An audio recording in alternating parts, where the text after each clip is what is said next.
Chapter 16 Night Dip. Shelley leaped back from the window. Her heart thudded against her chest like a drum while her breathing sped up, making her gills flare under her scarf. The object bounced off the glass. It was a plastic cup, just like the one she had thrown in the ocean. More plastic cups, bottles, and straws started pelting the glass. The storm wasn't natural. It was raining plastic trash all over the campus. How was that possible? Ursula. Feeling another jolt of fear, Shelley backed away from the trash pelting the window. Then another lightning bolt pulsed in the sky, illuminating Triton Bay. Instead of thunder, cackling laughter rang out. A flicker surged through the library, sparking and shorting out the computer monitor. The screen went dark. Then one by one, the lights in the archives blinked out. Shelley shook Enrique. "It's Ursula. She's coming for us."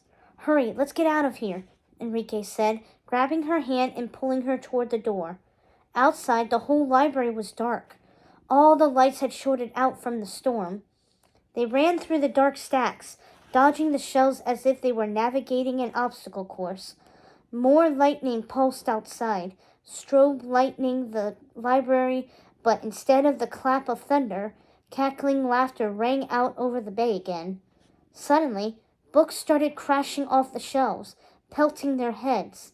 They tried to dodge them and ran faster. When they reached the entrance, Shelley glanced back at the library. It was empty. That scared Shelley almost more than anything else. But before she could linger on it any longer, Enrique grabbed her hand and pulled her through the door.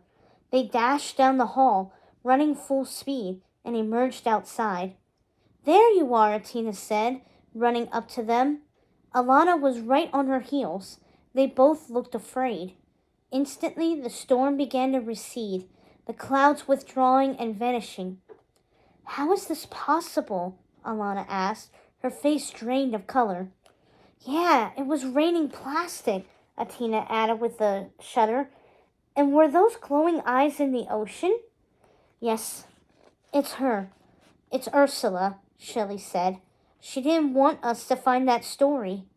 "You're right," Enrique agreed with a frightened expression. "She wants that Triton. No, she needs that Triton. It's the only way she can break her curse and escape from the bay. And she's willing to do anything to get it," Shelley said, her stomach knotting up. Alana's eyes shifted to her and held her gaze. "And you're her only hope of getting it." "And if she gets it," began Atina. Her words hung in the air. They all knew how dangerous the sea witch would become if she escaped from her watery prison with the power of the whole ocean behind her. Shelley bit her lower lip. She inhaled and felt her gills flare. But if I don't help the sea witch, then I'll turn into a fish. Forever," she said. They looked at one another for a long, deep moment. Enrique grasped Shelley's hand. She glanced down at the scaly skin that peeked out from under her sleeve. It glinted like silver in the dwindling daylight. "We'll help you," Enrique said. "Just tell us what you need us to do." "Listen, it's getting too dangerous," said Shelley, wheeling on her friends.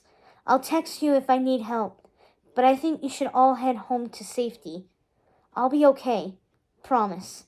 I couldn't bear anything bad happening to any of you, and thank you for your help. It means a lot. Really." Reluctantly, the twins nodded and biked away, leaving Shelley alone with Enrique. When she tried to tell him to leave too, he said, "You're not doing this alone." "Resistance is futile," she replied. "See, you are a true nerd," he said with a glint in his eye. Shelley laid her bike on the beach, then followed Enrique down a long pier that stretched out over the black water. They had to formulate a plan for how to deal with the sea witch. Shelley heard the sloshing of waves and tasted the briny tang of salt water on her tongue. It felt like walking out to the edge of the universe. The dark ocean seemed to have no end. "You sure this is safe?" she said, glancing off the pier. The salt turned acrid on her tongue. Unlike a lot of kids, Shelley had never been afraid of the ocean or the mysterious creatures that laid beneath the surface. But that had all changed. Each wave that sloshed against the pier made her jump as she imagined black tentacles shooting out at her from the depths. "We're outside Triton Bay," Enrique said with a lopsided smile. "The sea witch can't leave the bay, remember? I come out here sometimes when I need to think or be alone. Also, the views are incredible." He pointed back toward the lights of their little seaside town. Just a few days before, their town had seemed idyllic and safe. But now Shelley knew a darker truth. Their town was haunted by an evil, malevolent presence imprisoned in the bay. "Think your bro noticed that we took his ID?" she asked, following him down to the edge of the pier. They'd return it to his backpack before biking there. "I doubt it," Enrique said. "He was too busy working with the dolphin trainers." She glanced down at her hands clad in the gloves. "I never should have tried to change myself. It was a huge mistake." "Why'd you do it?" he asked thoughtfully. "When I first switched schools, I didn't have any friends. And no friends is the worst. But then I finally made some. And I guess I was afraid that if I didn't win my race at the next swim meet, I'd lose them." "That's why you made your wish?" "Yeah, it sounds silly now, but I wanted to impress Kendall. Like I said, huge mistake." He shot her a sympathetic look and shook his head sadly. "But that's not a real friend," he said. "Real friends should like you exactly the way you are." Tears pricked her eyes. "Yeah, I learned that the hard way. It all backfired anyway. Winning my race only made Kendall hate me more. It's all been such a disaster." Though at least Atina and Alana had been there for her today, she hadn't lost everything. "Well, I'm your friend." She could tell he meant it, even in her freaky, fishy, cursed state. Suddenly, back over Triton Bay, a bolt of green lightning streaked through the sky and struck the ocean. And this time, she saw an image in the flash. It was Enrique, slowly shrinking and starting to turn into one of those strange, pathetic creatures trapped in Ursula's lair. Shelley jerked her head away.